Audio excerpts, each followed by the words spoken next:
What is the difference between community values and company values? How do they interact? And can they improve a company's culture? This podcast is brought to you by ArchMed, fast and focused design and manufacturing. I'm Greg Maurer, founder and owner of ArchMed. And I'm Caroline Squatrigo, talent engagement specialist. We are on a journey to grow, learn, and gain expertise in small to mid-sized company culture. Join us.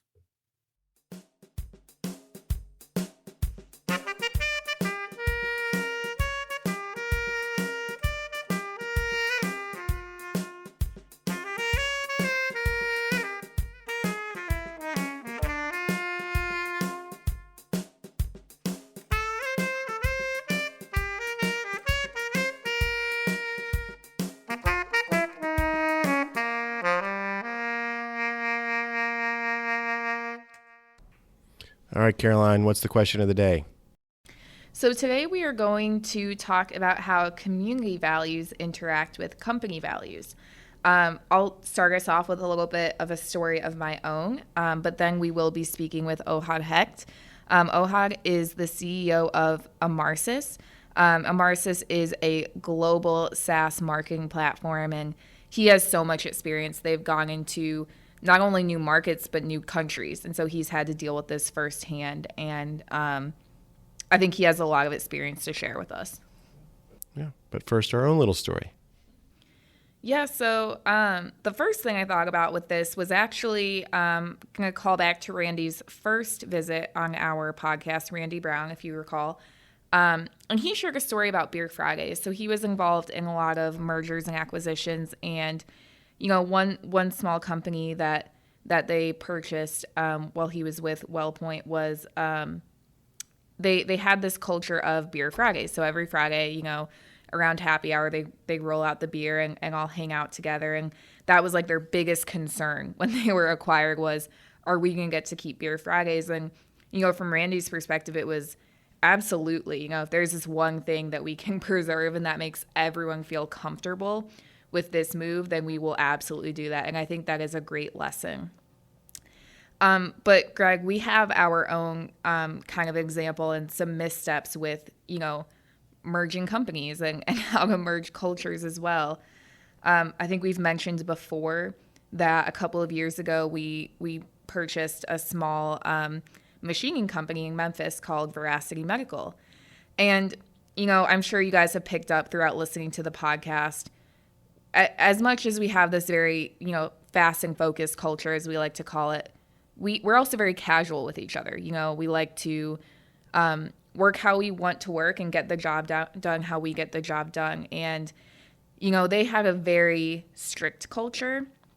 And I don't think we took that into account when we went down to Memphis and, we rolled up with our CEO, John, who's this really loud guy who comes in booming, saying hi to everyone. And I think everyone was a little bit taken back by us because, again, they were used to, you're on the job. We're not talking, we're not having fun, we're not going out to lunch, we're working. And that was new for us. And one thing that really sticks out to me was we went out to a work lunch one day. We were on our way to an offsite meeting and we stopped to have lunch, and we had an employee from Veracity with us, and the whole time, she almost felt uncomfortable, and we asked her why, and she told us she felt like she was playing hooky and she might get in trouble.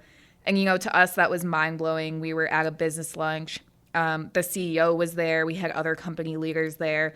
We were talking about business the whole time, but to this individual, it was just completely unheard of. And again, it was a little off-putting for her because she was worried, like, what happens when we get back? And I'm walking and everyone's looking at me, having just taken this nice long lunch and off-site meeting.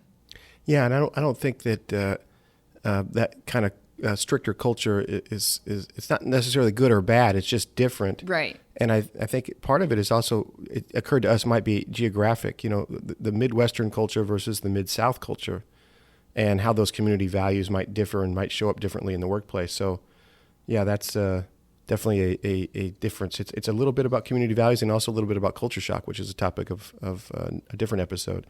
Well, let's bring on Ohad and learn about his take on community values. Okay, we're here with Ohad Hecht, who is the CEO of Emarsys. Emarsys is a global SaaS marketing platform that leverages AI-driven omnichannel personalization at scale and was recently acquired by SAP. And he's also a friend. And I'm thrilled to have you, Ohad, on the podcast today. Pleasure being here, and thanks for having me. You bet, you bet. So maybe we could just start with your story, how you got involved at Emarsys. Everything is a story, right? But on a high level, firstly, thank you for the introduction. But if you hear the beautiful accent I have, I'm Israeli, but half my life I'm traveling overseas, and my journey is summarized in about 12 years in Hong Kong and about a decade in Europe, in Austria to be more specific. And the last 3 years I'm over here in the US, more specifically in Indiana. And that's a different story by itself. The way I got to Emarsys is that I was their first customer, actually in Hong Kong, and the business that I was with was the whole supply chain for luxury products, from manufacturing to having shops in shops and having white label of different products. And in one of the opportunities that where I was setting an e-commerce website for this business, I got in touch with Emarsys. I knew the founders from back in the days when I used to work in Austria, actually with him. So I thought I'll reach out. I'll reach out, and best case scenario is that I'll hire his services, and he will tell me all about the industry and what I actually need. And worst case scenario is that I'll touch base with someone that I know, and he'll teach me more about the industry and what I'm looking for.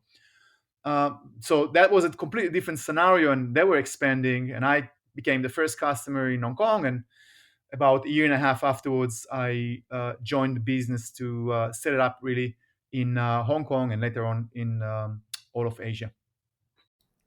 So, how big was this company when you joined? How many locations did it have? How many employees were you at that time? I think I was the 98th employee, and we were shy of 6.5 million euros, call it 7.5 million US dollar in revenue. We had, we had 4 locations, and I was no, 3 locations, and I was the fifth one. That's 11 and a half years ago. So, And how many employees do you have today? today we are about 862, if to be more precise. And spread over how many different countries? We are operating in all 3 continents, all major 3 continents, not all continents.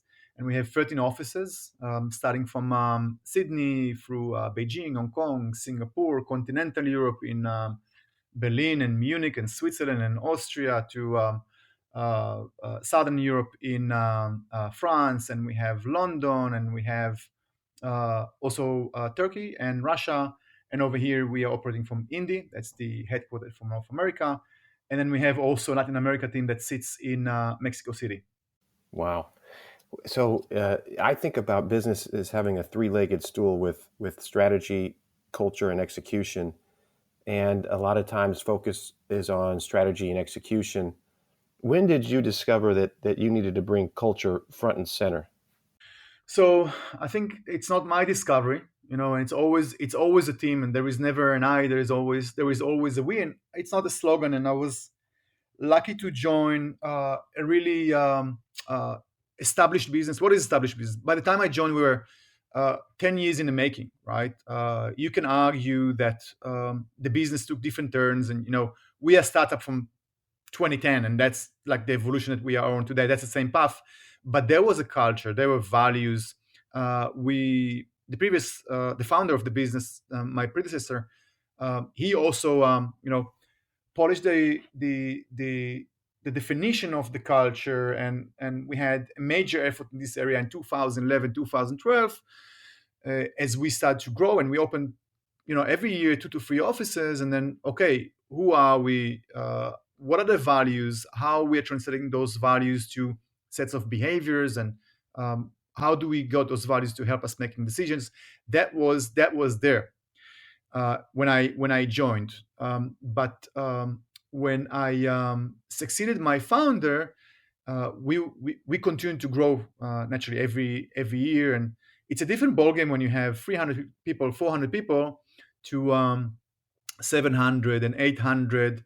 And it's really, really hard to manage a global business when you're sitting in one location. You cannot be there all the time without having a glue, right? And the glue is not only the sense of belonging and the brand itself, but what do we believe in, and what are the sets of behaviors that we recruit by and we reward people by, and how it's helping them to make decisions, and how do you then provide to the people a sort of uh, pride, right? It's not the logo. You have a logo and people are not proud in that, right? They're proud in who you are, and who you are, it's the culture.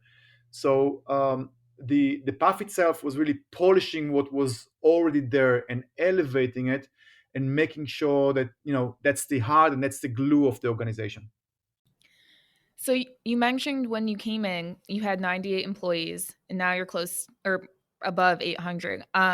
We've talked in the past about these critical numbers of how many people can interact well together and really bond. And 150 is a number that keeps coming up. So you clearly surpassed this number. It sounds like you had a really good foundational culture coming in. And you mentioned that you elevated that. So how practically, how did you elevate that so that you could have that glue across now these hundreds of people and, multiple continents, multiple locations, multiple values? How did you practically put that into use? Yeah, good question. First, I didn't have 95 people at first. So my journey in Emarsys, I was a regional managing director. And when I joined the 95, I had at the beginning only 3, 4, then 5, and then 9. And by the time I left Asia Pacific to live in Europe, I had 35 people. And that's a different type of communication and relationship. And you really know everyone, personal life. What are the things that makes them happy, and where the struggle with their friends, and if they have a spouse in their life, then what are those issues. So that's a different type of communication. That's a different kind of culture that is less talked about, right, but more lived by, if you'd like, right. I became a COO of the business at 2000 and what was it, 14? And then I joined the headquarters in Austria and in Vienna. And by the time I took the office of the CEO, it was 2016. Then I had a couple of hundreds of people that I was responsible for the culture.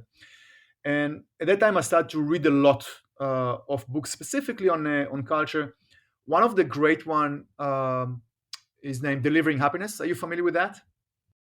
Yes, yeah, you've told me about that. Yeah. So Delivering Happiness. I forgot the name of the CEO of Zappos. He just passed away, horrific death in a fire a couple of weeks ago. Very, very sad. Very sad, extremely sad. But apart from being a very, very good CEO and very innovative, the culture was unbelievable. Not the culture itself and the values, because every company is different, but the way that he designed it and the way that he made sure that all the employees and partners and vendors and customers are all lived by that. So for me, it was sort of a guiding book that helps me to structure it. Right. I'll stop there for a second. Yeah, and we talked about a lot about what the right metric is for culture, and whether it was happiness or engagement or fulfillment. We've sort of settled around fulfillment. And as it relates to happiness, we think our goal as employers is to not actively make our employees unhappy, sort of get out of the way between them and happiness, but provide lots of opportunities for fulfillment. And I think that's directionally, the same as what you're talking about. But I wanted to ask you about not just company culture, but about geographic culture, and how if you have a certain set of values because you're of Latin descent, or you live in Mexico City versus you live in Hong Kong versus you live in Budapest versus Vienna versus Indianapolis, your normal behaviors are different because you have different backgrounds. And when those folks get together, do you see any time a clash between sort of what I call community values and corporate values? So the way I'm thinking about that is any company will have, and if you have different locations, will have a core set of values that you believe in. I'd like to also do that later on what you said about people happiness. It's a topic by itself. But if you decide on one set of values for people to live by, and live by, I mean you hire by those values, so you search people that sort of behaving in the same way or similar way, right? You retain people on those values, and you promote people based on specific behaviors and performance, right? But when you take this and you translate to different cultures, completely different cultures, and you mentioned Mexico City and Hong Kong and Austria, there are different cultures and different values of every each country. So every each office will behave slightly different, right? And they will have not different values they believe in, but different behaviors. For instance, right, the teamwork that we have, that is named "We Are One." That's the value itself, right? With people helping to one another and everyone expressing itself. When you have a town hall, for instance, in the US, then everyone will talk, and also in Europe. But when you have it in Asia, there is silence, right? And it has nothing to do with bad teamwork. It's a question of the hierarchy that the culture in Hong Kong is so linked to. So each office will have sort of nuances to their culture. For instance, in over here in the US, in Indiana, there is a lot of volunteering specifically to the local community, something that is less lived by in our London office, for instance, or in our Hong Kong office, for instance, but more over here and also in Austria, more specifically, and also in Berlin. So yes, there are nuances, but the overarching culture is still the same, right? So when you meet once a year, again, pre-corona, people will not be completely different. You don't have 13 different organizations, but you have one organization with different nuances. So can you remember a story where you had a maybe an awkward moment where someone from a more informal culture met someone from a formal culture, and instead of a head nod or a handshake, there was a hug, or somebody broke out beers at lunch. In one culture that was normal, and the other that was an affront. Anything like that? Any story? It's not always a threat, but it's more not common so much. So I'll give you an example, right? In Hong Kong, and I'm a hugger, okay? And when I started in Hong Kong, then people don't really go by physical touch, right? Even if it's male to male, hugs, or in Europe, and I think also in the US. In Europe, there are in Austria and also quite continental Europe. You meet someone, it's kisses on both cheeks, right? Two sides. If it's Dubai, or if it's Netherlands, then it's 3 times, and in the US it's oftentimes 1 time, and in Hong Kong it's no go at all, right?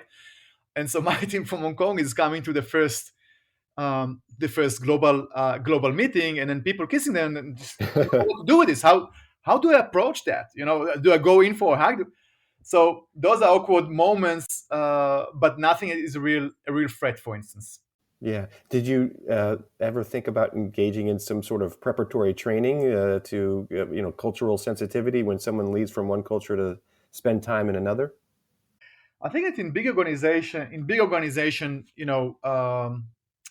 then yes, you have sort of guidelines, and you have books, and do this and don't do that. I feel it's and I'm sorry to say, it's like going to the zoo, right? Don't feed the animals.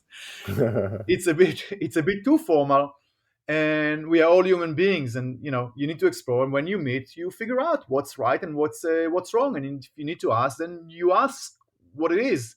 I think there is a bit more freedom in figuring out things rather than coming with stiff guidelines. So perhaps there's an overarching corporate culture of being appreciative of the diversity of cultures, and so that there, even when there's a little bit of an awkwardness about a hug or what have you, but there's an overarching appreciation for your coworker that makes that land softly, and there's no tension there. Is that fair?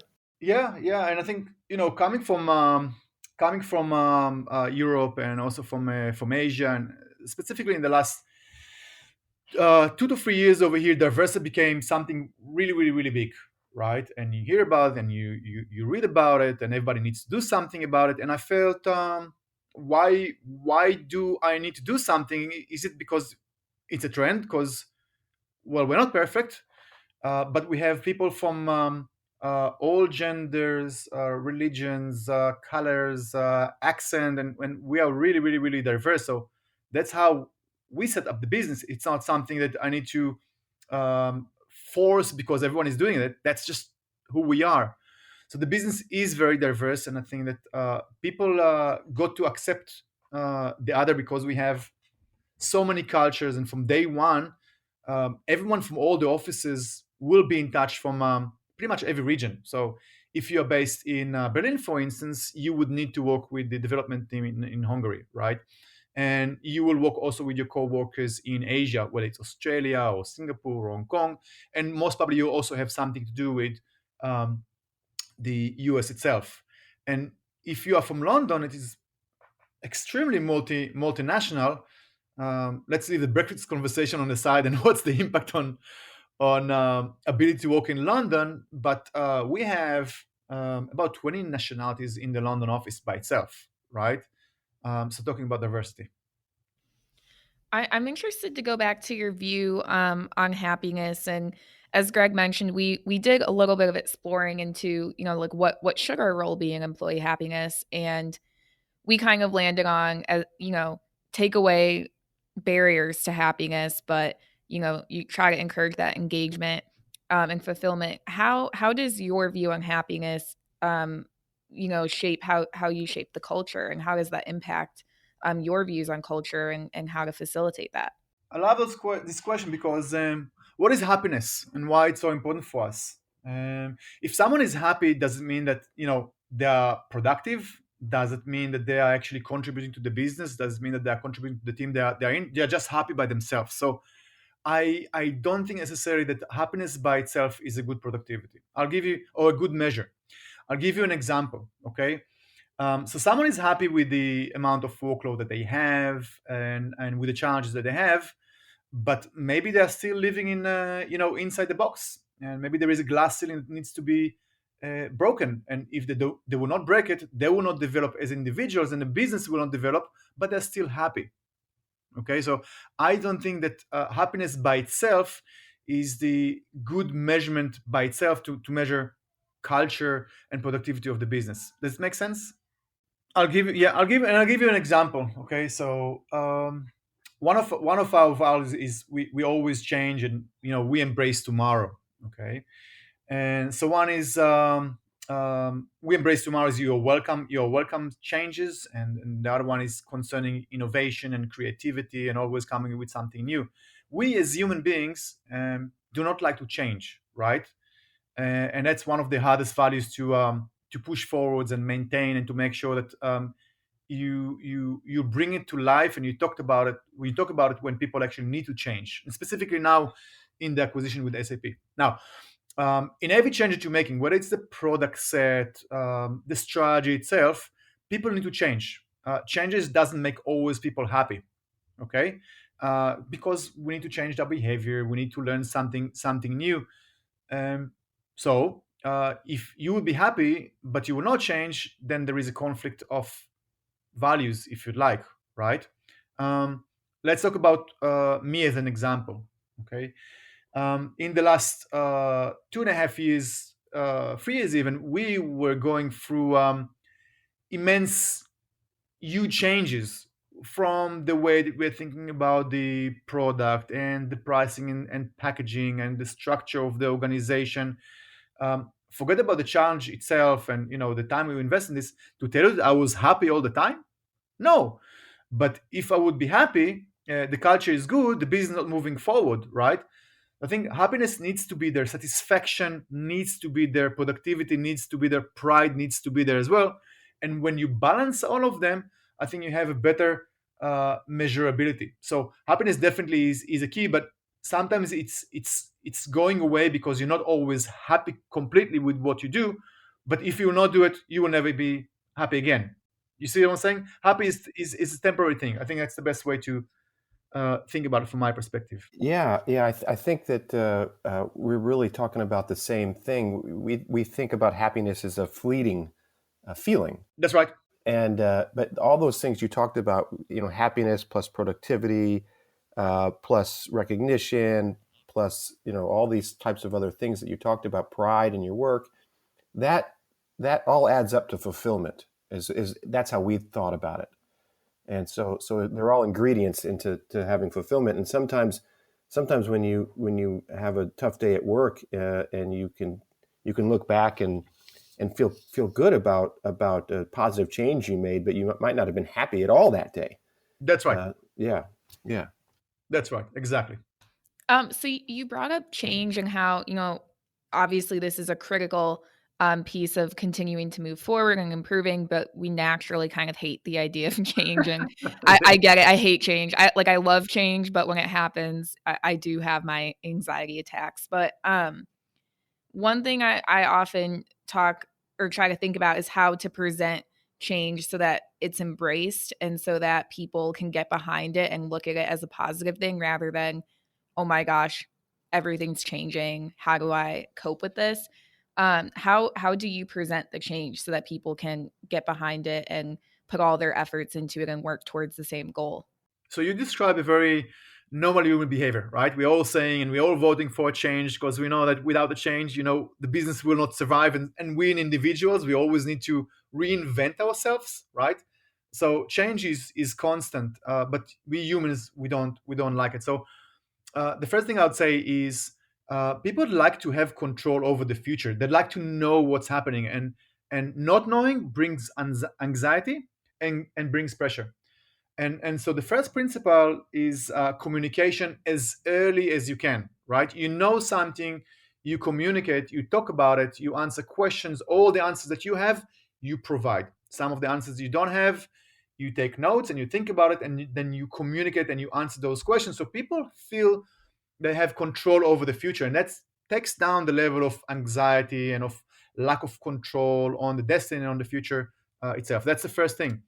The second thing that we're doing is inclusiveness in the change itself. So a lot of communication.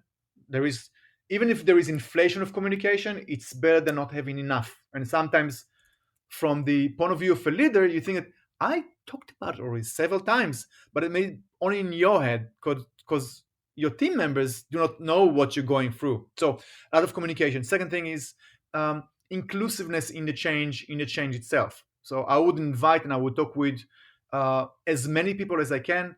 One, two, I'll invite different people to take part of the change itself. So you have different steering committees and different teams.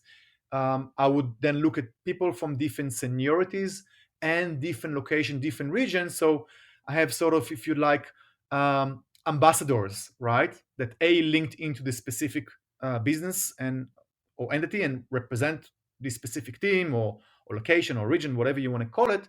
And two, they have the ability to advocate with the change and answer any question that you have in a specific team or region or location.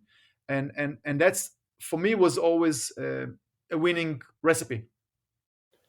That's really lines up with what we concentrate on. Communication and communication breakdowns are 95% of interpersonal issues, and we're actually undertaking a training for our leadership team about how to better communicate with each other and how to have difficult conversations and things like that.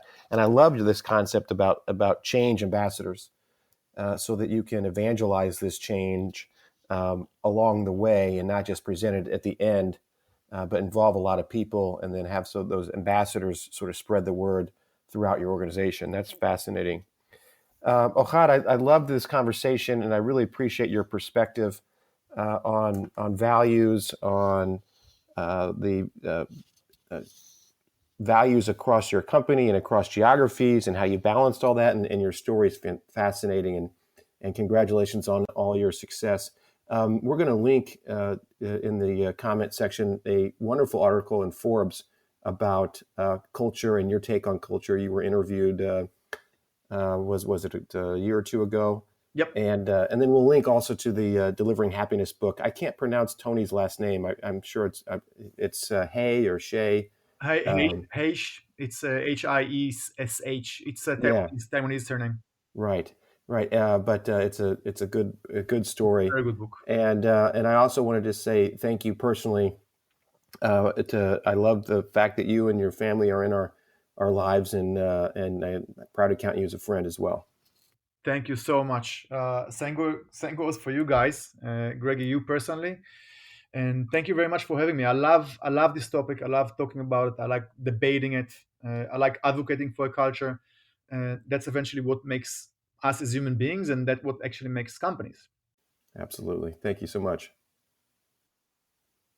Ohad is a great example of successful growth and successful cultural evolution.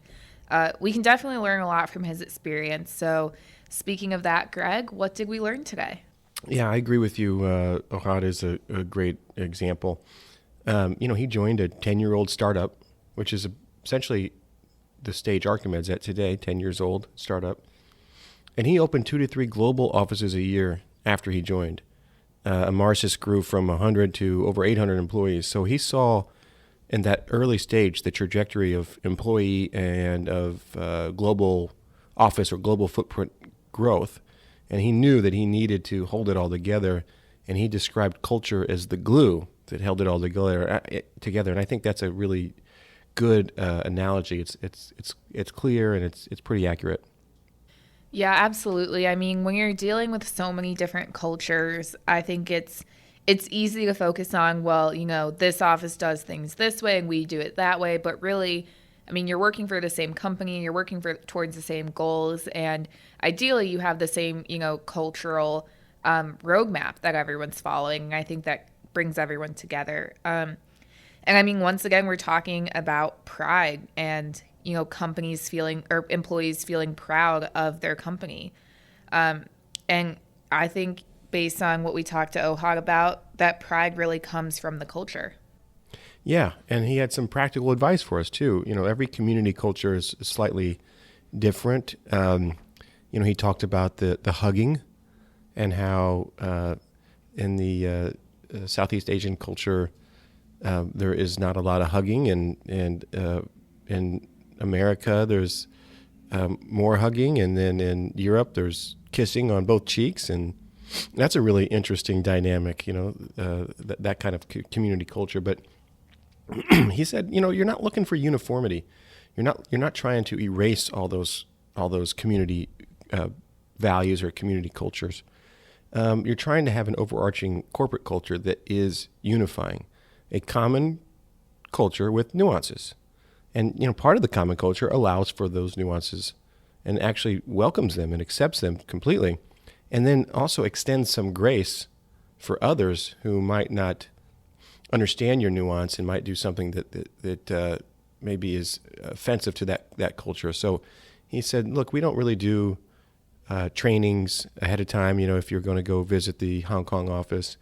But we ask, essentially, he said, we ask for everyone to have some grace. And if they're doing something that's not the way things are done in Hong Kong, they just talk about it, which I like that aspect of it.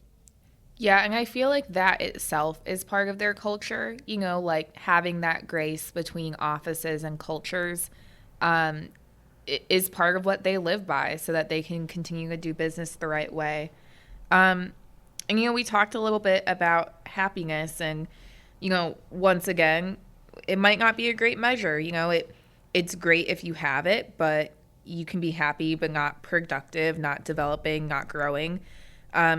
And sometimes we go through periods of growth and the change, it's very positive, but it might not make you happy. I mean, there's, the term growing pains is there for a reason. Sometimes there's a struggle in that growth and the overall outcome is great, but you might not be happy in that moment. So, I think happiness, again, is a goal, but it might not always be there just because of the nature of it. It can be a temporary, fleeting feeling. Yeah, I think that oftentimes people use the word happiness, but it's not the classical definition. It's more along the definition that we identified as fulfillment. And I think if you think about Tony Hsieh's book, Delivering Happiness, the Zappos CEO who recently passed away. My take on his definition is of happiness is it's more closely related to how we view fulfillment. And we can put a link to that book, which is a book that Ohad recommends. Yeah. And, lastly, I just want to call out, the change ambassadors that we talked about. I think that that is crucial in bringing about this change where, it might be painful, but we have people in the organization who are focused on alleviating that anxiety and, pointing people in the direction of, well, look at what we're going to accomplish because of this. So he has so much experience in growing and, valuing each individual culture and, taking pride in that. And I think that's something that we should all be aspiring to follow. Yeah, I agree completely. Next time on The Culture Thesis, we will be taking a detour from our usual programming. In honor of Father's Day and all the amazing mentors in our lives, we will be talking to some Archimed dads about their career and cultural philosophy. We will be releasing one episode per week for the month of June, and each will be a deep dive between an Archimed employee and an influential dad in their lives. Join us.